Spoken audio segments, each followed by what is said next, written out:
beeksisi jala. Jirru yommuu Maayikii sana maal fayyadamtan garuu? Maayikii fayyadama. maayikiin gaariidha sagaleen kun. Tole amma iddoon jirru karaa Adaamaa highway karaa guddaarra jirra. Hundi keessanuu dhaga'ama.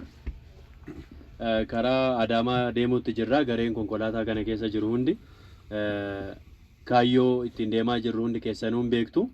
Namoonni as keessa jiran namoonni as keessa jirtan kaayyoo ittiin dhufne namni hin beekne yoo jiraate jechuun bakka deemnu beektu hundi keessanuu garuu kaayyoo liigalaa akka wal hubachiisnuuf al tokko maaliif deemaa jirra, eessa deemaa jirra, maal qabannee deemaa jirra kan jedhu waliif ibsinee imala keenya itti fufna. Hundi keessanuu mee haamilee yeroo tokkoof ofii kenna bariidhaan kaatanii iddoo kanatti argamuu keessanii. Tole dura carraa Jimaa Makooniniif nan kenna itti aansee Masarat Dhaabaa eessa akka deemaa jirruu fi kaayyoo isaa gabaabumatti nutti himu gara waltajjiitti affeera. Harkadhaa.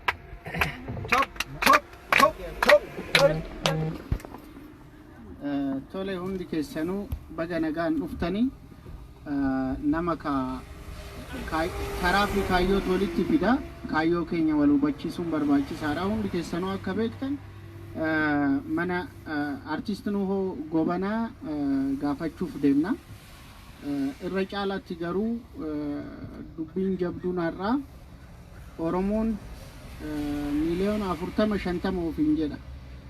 Garuu miliyoonni tokko hoo jiraatu goota keenya kanaaf namni tokko birrii 100 hoo baase miliyoona 100 ta'a jechaadha. Miliyoona 100 gamoo binnee galii dhaabbataa maddisiisu gumaachuu fi dandeenya jechaadha.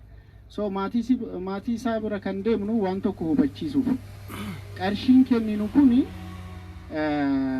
akka kaashiidhaan maatii waa itti fayyadamuufi miti. Akkaawuntii isaaniitti guurramee sabni garuu waan walitti guure kanaan gamoo bitee kennuufii barbaada jechaadha oolmaa isaatiif.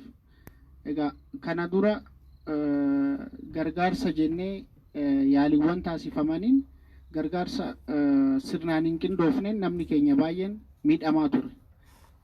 Gargaaramee jedhama garuu waan gargaarsa gahaa ta'ee nama bakka wayiitiin gahu waan hin turreef waanuma xixiqqaa walitti qabamaa ifannaan uumameeti namni sirrii irratti dagatama.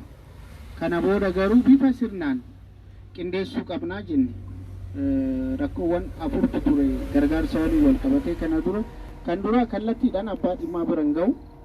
Kan ammaa garuu qarshiin sassaabamu kun akkaawuntii Nuhoo Gobanaa irratti galaa jechaadha. Kan lammaffaa abbootii qabeenyaa muraasa irratti hirkannaayu. Namni uummataa hojjete uummataan gargaaramuu qaba. Kanaafuu Oromoon hundi birrii 100 birrii guddaa miti kan barbaannu. Gaheen nama tokko birrii 100 qofa. Warra galchuu hin dandeenyeef dabalee galchuu danda'a. Hoo baay'ate nama 99 kan isaa waliin nama 100 namni akka dhuunfaatti 10,000 galchaa jechaadha.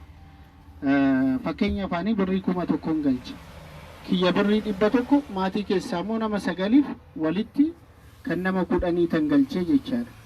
Egaa dur abbaan qabeenyaa tokko deemetti 500 galcha yookiin waadaa seenaa namni kaan 500 galchuu yookiin 100 galchuu qaana. Amma garuu 100 galchuun qaanii miti. 100 galchuu dhiisuutu qaaniidha jechaadha. Rakkataa keenya yookiin goota keenya akka uummataatti tokkummaadhaan taane gargaaruu qabna. Keessattuu Nuhoon bara dheeraadhaaf sireerra ture. Waa'ee tokkummaa sirrii tokkummaadhaan isa gargaaruu dhabuun keenya rakkoo guddaa ture. Har'a garuu waa malee waaqni hagana isan tursiisne egaa seenaa addaa hojjennee tokkummaadhaan waan saba guddaa madaalu tokko hin gumaachina jennee taabdanna. Kanaafuu maatiin illee kana hubatee qarshii galaa jiru kana jala baasee dhimma biraatiif akkan oolchine hin himna. Kan biraa akkaawuntii dabalataa namni baay'een gaafachaa jira. Haga ammaa baankii tokko irratti qofa galii kan ta'aa jiru. Amma immoo akkaawuntii dabalataa maatirraa fuunee borurraa kaasnee yookiin har'umaa maatirraa fudhannee uummataaf hin kennina. Uummanni baankolee adda addaatiin akka galuu fi Oromoon miiliyoonni tokko jiraat birrii 100 gumaacha miliyoona 100 seenaa addaa hin hojjenna. Kunis torbee lama har'arraa kaasee haga torban lamaan har'aa miliyoona Oromoon kana hin dadhaba jedhee yaadu ergaa kana sirnaan hubannee hundi keenya sabboonummaan keenya jechaan odoo hin taane nama biraa saba biraa harrabsuudhaan odoo hin taane Oromoo jaalachuu fi Oromoo gargaaru goota ofii sirnaan kunuunfachuudhaan kan mul'isnu akka ta'uun abdadha. Ulfaadha. Galatooma.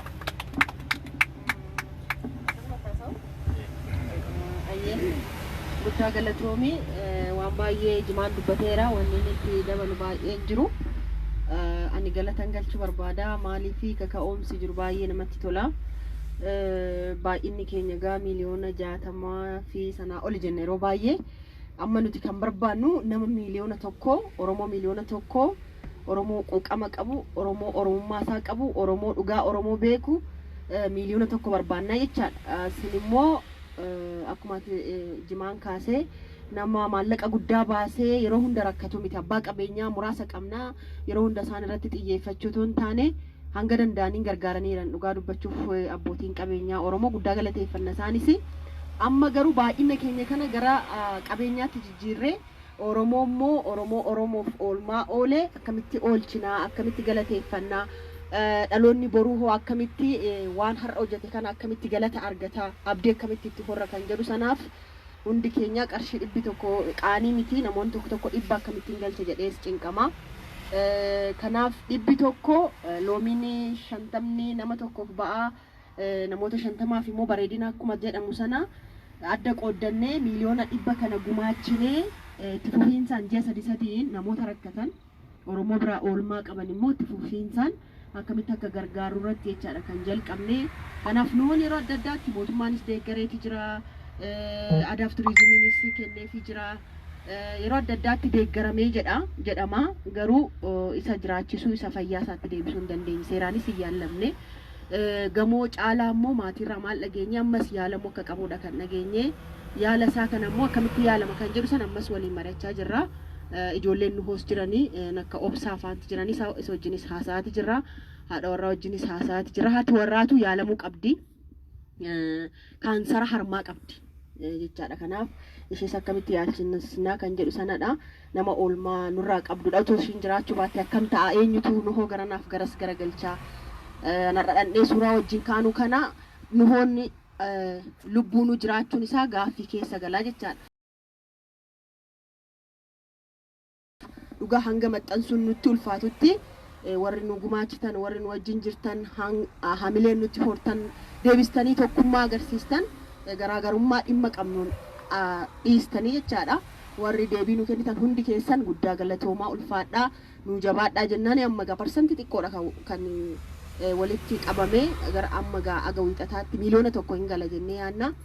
Miliyoona 100 kan karoorfanne miliyoona 100 immoo hojii kana ani akka dhuunfaa kootitti gama feesbuukii kootiitiin hanga guyyaa 15 har'arraa kaasee hojii biraa kan hojjenne kanuma irratti xiyyeeffachuutiin wantoota hojjetaman beeksisuu akkasumas immoo akkaawuntiiwwan haaraa banaman gaaffii nu gaafatee jira uummanni Oromiyaa International Bank akkasumas Cooperative Baankii fi baankii hojii gamtaa Oromiyaa fi Awaash itti nu dabalaa jedhaniiranii maatii wajjin mari'annee akkaataa itti daballu har'a mari'annaa. Torbee dhufu borurraa kaasee akkaawuntiiwwan kunneen sitti dabalama. Hojjettoonni baay'een fedhii qabu garuu immoo dhaqanii hiriiraniis yookiin immoo siistemaa akka moobaayil baankingii warri hin qabne galchuu hin dandeenye. Kanaaf torbee dhufu keessa dachaatiin dabalee maallaqa guddaa argannaa kaayyootti kaane sanaaf immoo galmaan geenyaa kan jedhu sanaaf warra asitti argamtan hundi keessanuu galatoomaayii dhandhee maatii wajjin mari'achuu fi haala keessa jirus haala jalqabame kana maalirra akka ga'es maatii hubachiisne akkuma jedhame maallaqichi homaafuun oolu jechaadha. Yoo barbaachisaa ta'e waan barbaadan ammatti wanta rakkatanoo jiraate irraa baasanii nu beeksisanii itti fayyadamuu danda'u. Ammattis immoo yaala barbaachisa taanaan yaala hatattamaa akka argatuuf biyya alaas taanaan deemee akka yaalamuuf maallaqa amma walitti qabame kanarraa ni gumaachinaaf ni kenninaaf jechaadha. Kan kanarraa fi uummatatti beeksisaa deemna. Maqaa eenyuutiin hin banamu maallaqichi yeroo yerootti ibsamaa jechaadha. Kana ibsu barbaanne ulfaadhaa Oromoota biyya keessaa biyya alaa jirtan barattoota, barsiisota, doktoroota, injiinaroota, abbootii qabeenyaa baay'eetu wajjin hin jira. Barattoonni illee maallaqa kennamee fotoo rakkatanu maallaqni 100 tulfaasuu danda'a.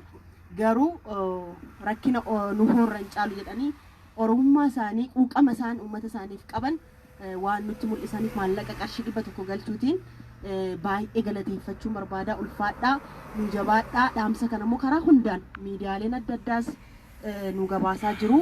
Ammas itti fufiinsaan uummata biraa akka nu ga'uuf akka nu tumsan gamanumaa dhaammannaa. Ulfaadhaa, horaa bulaan jedha. Galatooma. Galatooma hundi keessanuu akkuma amma ergaan darbee kanatti qarshii 100 namni tokko gumaachuu sana qofa yaaduun qabdanii hundi keessanuu maaliif namni tokko qarshii 100 galchuu qaana'eet dhiisuu danda'a yookaan immoo 100f jedhee baankii deemuu dhiisuu danda'a. Garuu kaayyoo guddicha qarshii miliyoona 100 jedhu sanaa fi gumaacha nuudhaaf gumaachamuuf yookaan immoo seenaa maqaa nuhoo goobanaa magaalaa Adaamaa irratti jiraachisuudhaaf kaayyoo qabatame kana sammuutti yaada gumaacha xiqqaa jettanii yaaddan sana qarshii 100 irraa kaastanii hundi keessanuu akka gumaachitan. Lammaffaa namoonni sooshaal miidiyaa irra yeroo ammaa ergaa kana argaa jirtanii fi poostiiwwan gumaacha nuhootiif wal qabatee jiran kanneen iskiriinshaatii warri poost godhaa jirtan hundi keessanuu jabaadhaatii torbee lamaan kana sirriitti guyyaa guyyaadhaan atliist si'a tokko poost godhaa. Ofii keessaniifis wantoota maallaqa dabarsitan sheer godhaa. Hundi keessanuu namoonni keessattuu 10,000 fi sanii ol qabdan namoonni hiriyoota namni hiriyaa tokkos qabu hundi isaa akka dhaamsaatti wanti dabarsinu guyyaa 15 kanaaf akka kaayyoo guddaa milkeessuutti gootanii sheer akka gootan namoota baankii moobaayilaan yookaan immoo deemanii galchuu hin dandeenyeef walitti dhuftanii kan nama 2 kan nama 3 walitti fidanii baankii deemtanii akka galchitan akkaawuntii san irratti dhaamsa dabarsuu barbaanna. Namoonni biraa immoo biiroolee garaagaraa keessa warri hojjettan wal qindeessitanii yaadicha namni osoo jaalatu kaayyoo kana osoo jaalatu garuu namarraa namni biraa yeroo milkeessu arguu namni barbaadu baay'eetu jira. Garuu achi keessaa immoo namni qindeessu waan barbaachisuuf biiroolee garaagaraa biiroolee dhuunfaa dhaabbilee mootummaa kan miti mootummaas keessa jirtan daldaltoonni hundi wal qindeessitanii gumaacha kanarratti osoo torbee lamaan kana duultanii yaaduu qabna. Amma direct gara magaalaa Adaamaa mana maatii nuhoo goobanaa deemaa jirra. Kanaafuu nu faana tura hundi keessanii yaada dabalata qarshii 100 kan jedhu sun liimitii waan fakkaatu fi namni danda'e sanii olis hanga miliyoona 100 kan galchuu jira ready to accept. Birriin 100 gadaanaadha. Akka nama dhuunfaatti jechaadha. Namni tokko 100 galcha. Kan ofii jechaadha. Qooda nama 10 galchuu danda'a. Qooda nama 20 maximum qooda nama 99 kan isaa waliin kan nama 100,010. Dhaabbileen immoo maqaa hojjettootaatiin walitti qabanii galchuu danda'u fi hanga humna isaanii gargaaruu danda'u jechaadha dhaabbileen. Egaa gargaarsi hin daangeffamu. Garuu hirmaannaan isaa guddachuu qaba jechaadha. Wanni kun aadaa ta'uu qaba. Oromoon miliyoona 40 haga 60 tilmaamamu kuni goota isaatiif hirmaatiin hin qabu taanaan Oromoonuu jiraayi waan biraa haasa'uu hin dandeenyu jechaadha. Kana booda jiraachuu fi jiraachuu dhabuu keenyaayyuu waan ittiin mirkaneessinu. Ani akka dhuunfaatti Oromoon jira birrii 100 walitti baasee miliyoona 100 walitti fiduu hin danda'an jedha. Isin maal jettu? Hin dandeenya? Hin dandeenya? Kanaafuu hin dandeenya kan jedhu kana hundi keessanuu galcha warri kaan akka galchu godha kakaasaa hirmaannaaf barbaadame. Mee namni miliyoonni tokko yaa hirmaatu wanni jalqabaa jechaadha. Tarii namni tokko miliyoona 100 kennuu danda'a. Nama Oromoodhaa hojjete Oromootu baachuu qaba malee nama tokkotu baachuu qaba. Kanaaf akka Oromootti hirmaannaan keenya sabboonummaan keenya gochaa mul'achuu qabaa jechaadha. Tarii namoonni baay'een har'a hin deemne erga nuun jedhanii booda nu biraa hafaniiru. Kaayyoo hin hubanne natti fakkaata. Nuti kan deemaa jirru kaayyoo kana uummataaf dhaabuudhaaf jechaadha. Akka dhukkubsate beekna kana duras deemnee warri gaafanne jirra warri irra deddeebisnee kaafannes jirra kanarraa garuu kaayyoon isa gaafachuu caala waan kana Oromooti tafa dhimma nuuhooti miti dhimma Oromooti haqa gootaan deebisnu taanaan goota noorannu goota hin bulfannu jechaadha. Goonni biyyaa kufee siree irratti kufee hafuun cubbuudha. Oromoon cubbuu kana akka dhiqatuuf kaayyoo kana dhaabuudhaaf kaane egaa hin dandeenyaa miira jedhuun deemaa jirra. Warri nama qaamanillee argitan iddoo hojiittillee argitan darbees miidiyaa hawaasatiin argitan marti keessanuu hin dandeenya miliyoona takka qofa taane birrii dhibba walitti buusuun miliyoona dhibbaan gamoo guddaa ansaba kana madaalu angoota kanaaf malu hin milkeessinaan jedha ulfaadha.